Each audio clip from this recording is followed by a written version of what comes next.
Pessoal, hoje eu vou aqui falar sobre a Auditoria Cidadã da Dívida.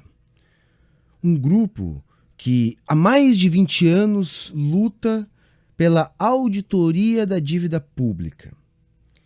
E eu não estaria comprando essa briga com grande parte dos meus seguidores e até mesmo dos meus apoiadores se eu não estivesse bastante seguro do que eu estou falando. Eu afirmo aqui: poucas coisas são um desserviço tão grande para a esquerda quanto aquilo que a Auditoria Cidadã da Dívida defende. Deseduca. Faz com que parte da esquerda corrobore os argumentos da direita, os argumentos que vêm para justificar políticas de austeridade e de sucateamento da máquina pública, privatizações. E é isso que eu vou aqui tentar deixar claro de uma vez por todas com esse vídeo. A ACD parte do princípio constitucional que diz, lá na Carta de 1988, que é necessário realizar a auditoria da dívida. A primeira confusão começa aí, porque a Carta de 88 foi escrita e o seu artigo diz especificamente algo sobre a dívida externa, uma dívida em dólar, que era a grande pauta econômica no Brasil no final dos anos 80 e início dos anos 90. A dívida externa brasileira, que não é a mesma coisa que a dívida pública brasileira, que é uma dívida em real. Não só essa dívida externa não existe mais, como hoje o Brasil é credor internacional em dólar. Nós temos mais de 350 bilhões de dólares de reservas.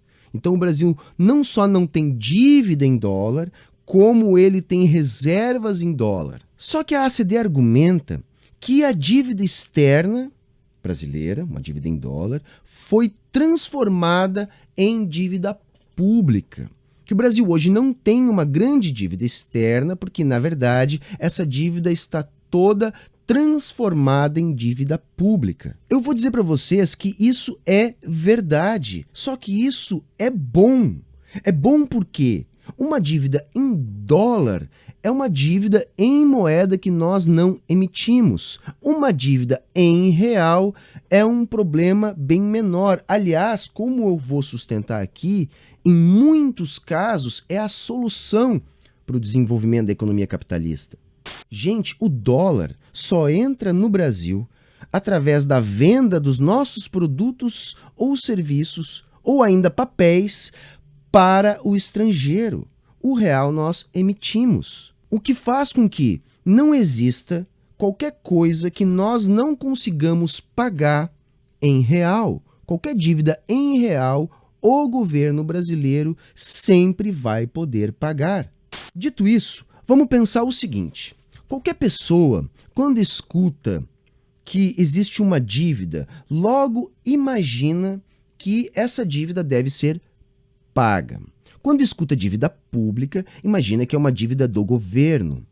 E, imaginando ser uma dívida do governo, imagina que essa dívida deve ser paga com impostos. E os impostos são o nosso dinheiro. Resultado, quando a gente escuta dívida pública, a gente imagina uma dívida que deve ser paga com o nosso dinheiro. Só que aí piora, porque quando a gente escuta que essa dívida pública é enorme, está crescendo, que ninguém revisa esses contratos, que provavelmente existe fraude e que isso enriquece os bancos, naturalmente ficamos revoltados. Aí eles fazem mais. Eles nos mostram um gráfico de pizza, aquele tradicional da ACD, redondinho lá, onde quase metade de todos os gastos do governo no intervalo de um ano são para serviço dessa dívida, ou seja, amortizações, juros, rolagem, etc. Você, que já está indignado, imediatamente pensa: como assim? Metade do orçamento para essa dívida que enriquece os banqueiros e que provavelmente tem fraude e 10% para a saúde? Ora, Se nós diminuirmos ou eliminarmos o que se paga para os banqueiros, vai sobrar muito mais dinheiro dos nossos impostos e nós vamos poder investir na saúde, na educação, na segurança e etc. Não vamos ficar enriquecendo os banqueiros e vai sobrar dinheiro para termos um país bem melhor. Entendem, gente? Isso mói a alma e faz você ficar imediatamente ao lado da ACD. Só que, gente, a confusão da auditoria cidadã da dívida não se resume à mistura entre dívida externa e dívida pública, que eu falei lá no início. Na verdade, é muito, muito pior que isso. É pior, gente, porque ao repetir esse discurso que eu acabei aqui de contar para vocês, ela repete exatamente o mesmo discurso econômico da direita. Entendem? Prestam um enorme desserviço para a esquerda, deseducam a militância. Então vejam, todos esses ajustes de austeridade, tipo a lei do teto de gastos, a reforma da Previdência, a reforma trabalhista, todos esses ajustes defendidos pela direita partem da mesma premissa da ACD, que vai faltar dinheiro, que o dinheiro é limitado ao dinheiro dos impostos, que o governo não pode gastar porque acabou o dinheiro, que para poder gastar mais, o governo tem que aumentar impostos ou deixar de pagar alguma coisa, como defende a ACD. Só que a direita, quando defende esse discurso econômico, isso é retórica, isso é propaganda. Eles sabem para que serve a dívida. E eles sabem que esse ajuste fiscal, essa austeridade, não provoca desenvolvimento. Isso acontece por um motivo que eu vou falar lá no final do vídeo. Isso é consciente e isso é estratégia da direita. Isso tem a ver com a política. A ACD é diferente. A ACD não sabe o que é a dívida. Ou coisa pior, que eu prefiro aqui nem levantar a hipótese. A ACD, como acredita na mesma premissa da direita, mistifica.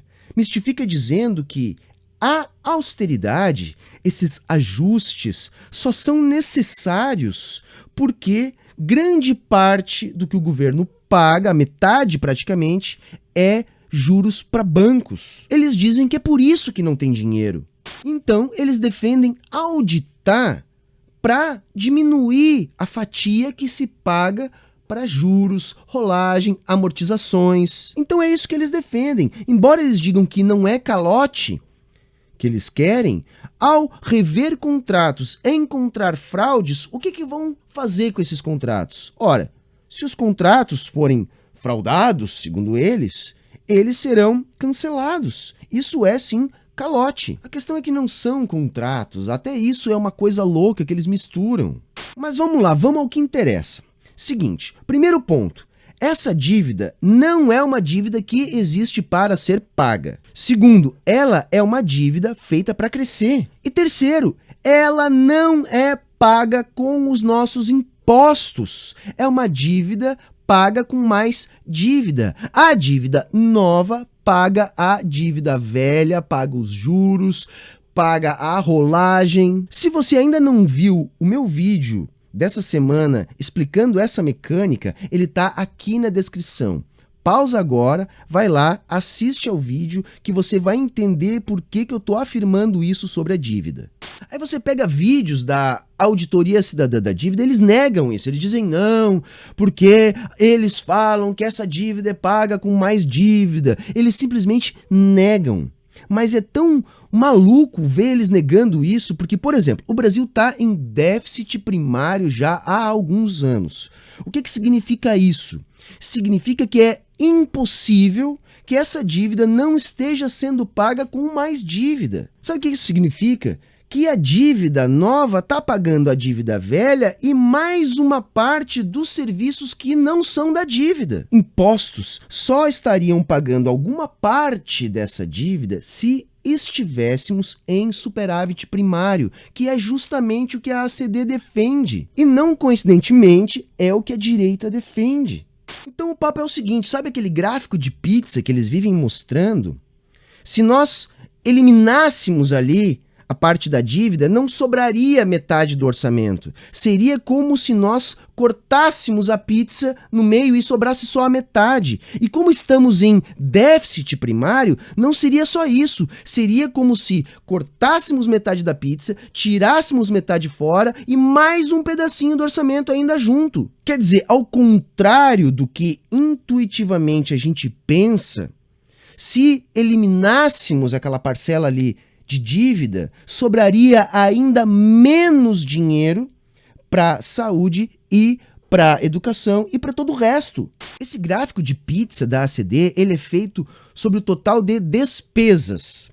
Se nós fizéssemos outro gráfico igual sobre o total de receitas do governo, as receitas financeiras também seriam a maior parte. Quer dizer, é desonesto, minha gente. Eles mostram as despesas do governo e não mostram as receitas do governo. Então, eles mostram as despesas financeiras do governo, mas não mostram as receitas financeiras do governo.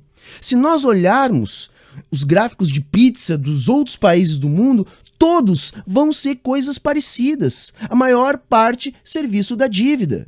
E aí, gente, quando a gente escancara isso, a ACD simplesmente se nega a debater com quem tem os argumentos como esse, faz um videozinho aqui, outro ali, simplesmente negando, e quem vai para o debate são os seguidores já convertidos. E sem mais nada o que falar, começam a apelar para coisas do tipo, mas por que não auditar? Qual o problema? O problema, minha gente, é que uma auditoria do governo sobre a própria dívida pública levantaria suspeitas.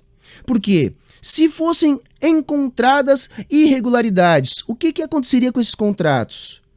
Ora, há uma ameaça de cancelamento desses contratos. Não existem contratos, tá? As operações são mecânicas, eu já vou falar sobre isso. Mas, o que eu estou querendo dizer, levantando uma dúvida sobre o que o governo vai fazer com esse montante de papéis, os investidores que compram esses papéis ficariam mais receosos, obrigando o governo a aumentar os juros para que os agentes econômicos continuem carregando os nossos papéis. Quer dizer, na prática, os juros, que é um problema real, ele aumentaria.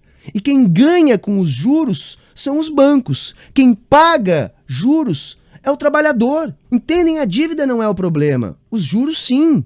Por isso que eu desconfio dessa galera. É impossível que eles não saibam disso. Entendem? A ACD já defende a mesma ideia de orçamento público que a direita. E ainda defende uma auditoria, que é o cabo, elevaria os juros e garantiria ainda mais lucro para os bancos. Aliás, se nós olharmos o gráfico de pizza da ACD de 2019 e compararmos com o gráfico de pizza lá da época do PT, por exemplo, de 2015, nós vamos perceber que a fatia de juros, rolagem, amortizações, etc., está diminuindo. Então quer dizer o quê? Desde que a direita entrou no poder, eles estão prejudicando os bancos, é isso? O próprio gráfico do Temer e agora do Paulo Guedes, já há uma vantagem, vamos dizer assim. Por quê?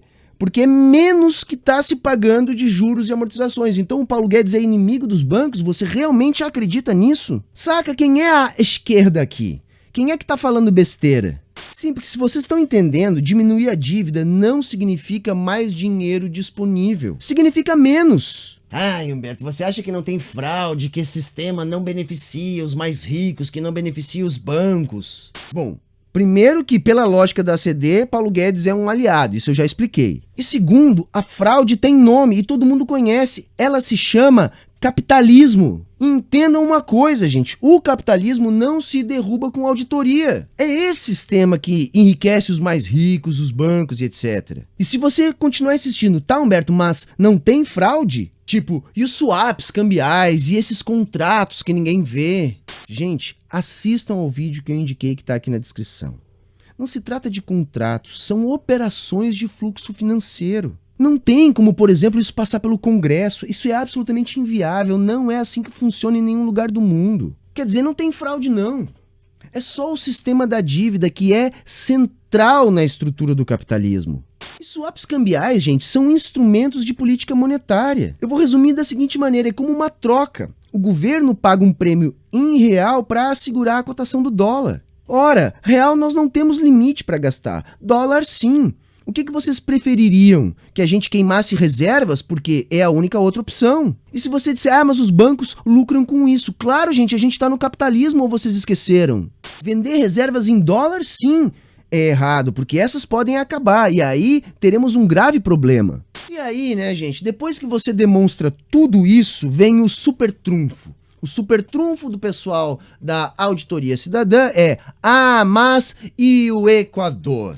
De fato, eles atuaram no Equador, mas a primeira coisa que eu quero que vocês entendam é: não houve nenhum resultado prático da atuação deles. De tudo que eles apontaram, somente uma parte da dívida ligado a um único investidor, um investidor majoritário, é que foi isolada e então uma dívida que foi cancelada. A maior parte de tudo que existia lá continuou exatamente igual. Foi uma boa estratégia política do Rafael Correa numa época em que o Equador tinha conseguido acumular algumas reservas em dólar. E aí é o ponto mais importante.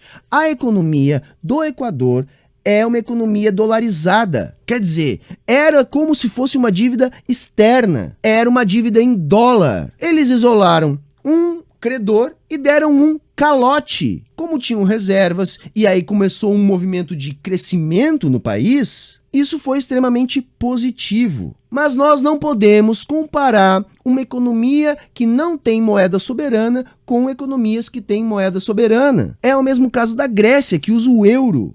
E aí você vai dizer, mas um país não quebra? E a Argentina? Quando a Argentina quebrou, a mesma coisa, economia dolarizada. Um país quebra quando falta uma moeda que ele não emite. Isso também vale para a Venezuela. Qual o problema da crise da Venezuela? Faltam dólares. A Venezuela tem que importar quase tudo porque fabrica praticamente só petróleo, só que para importar ela precisa de dólares, e para ela ter dólares, ela só tem petróleo para vender. O preço do petróleo baixa e a Venezuela quebra. Dito isso, minha gente, e para encerrar, o real problema que nós temos é um problema político. O clubinho dos países ricos, porque de 200 e tantos países do mundo, 20 e tantos são países ricos, esses países ricos têm vários clubinhos, G5, G8, G20, FMI, Banco Mundial, Organização Mundial do Comércio, BIS e etc. Então esse clubinho, que todos se desenvolveram às custas do endividamento público, criaram uma série de regras para impedir que outros países fizessem a mesma coisa que eles. Por quê? Porque eles sabem que existe uma coisa estrutural no capitalismo, que se chama dialética da dependência, que transfere a riqueza da periferia do sistema para a centralidade do sistema. Então o que acontece? Os países que hoje são centralidade, para se manter assim, têm que manter essa dialética da dependência. Por isso que na cartilha do FMI vem lá austeridade fiscal, superávit primário, toda essa baboseira que no fim a ACD defende igual. Os países centrais sabem que, não se acabando com o capitalismo, se outros países emergirem, não se acaba a dialética da dependência, ela apenas pode se inverter. Aquele que hoje é país central pode amanhã ser periferia. Isso já está sendo observado na periferia da Europa e em relação à China. A China já está transferindo para si a riqueza de regiões periféricas. E a periferia da Europa já está ficando empobrecida porque também já está nesse processo, perdendo riqueza. Então é uma proteção dos países centrais essa cartilha do FMI. Uma proteção para a ordem capitalista mundial. E a Auditoria Cidadã da Dívida acaba defendendo exatamente isso. Aí, mais uma vez, eu pergunto, quem está enganando quem? Eu tô falando isso não é porque eu sou um infiltrado. Eu acho mais fácil ser infiltrado quem tá opinando na política brasileira lá da Suíça. Saca? Lá da centralidade do capitalismo, tranquilo, sem ficar sofrendo ameaça toda vez que sai na rua. Eu tô falando isso porque moeda, tributos, dívida e revolução, teoria da dependência, são as pautas do canal desde sempre. Há 5 anos eu tô falando sobre isso. E quando eu vejo o desserviço que a ACD presta pro meu trabalho, de fazer as pessoas se conscientizarem sobre o que é a moeda, sobre o que é a dívida, eu não posso ficar calado, eu tenho que falar. Eu defendo esse sistema da dívida? Não, eu sou comunista. A questão é que nós não podemos pensar numa transição socialista partindo de um mundo idealizado. Nós vamos ter que partir dos escombros do Estado capitalista. E durante um bom tempo da fase de transição, nós temos que utilizar essas ferramentas. Ferramentas que podem desenvolver as forças produtivas para aprofundarmos depois o processo de transição. E na minha avaliação, é exatamente assim que a China deixou de ser um dos países mais miseráveis do planeta para 70 anos depois estar lá brigando para ser o país mais rico do mundo. Foi justamente manipulando bem dívida, tributos. Foi assim que eles conseguiram. Tá ok, galera? Esse vídeo ficou muito maior do que eu imaginava, mas ele é absolutamente necessário. Se você gostou, curte, compartilha com os seus amigos, clica no sininho para receber as nossas notificações, se inscreve aqui no canal. E se você puder, torne-se um apoiador do Saia da Matrix e ajude a manter o canal no ar. Aqui na descrição está o link do nosso Apoia-se, que é uma maneira prática de apoiar, e o link do nosso site, onde você vai encontrar outras formas de estar ajudando o Saia da Matrix. Valeu? Falou, moçada aí. Até a próxima.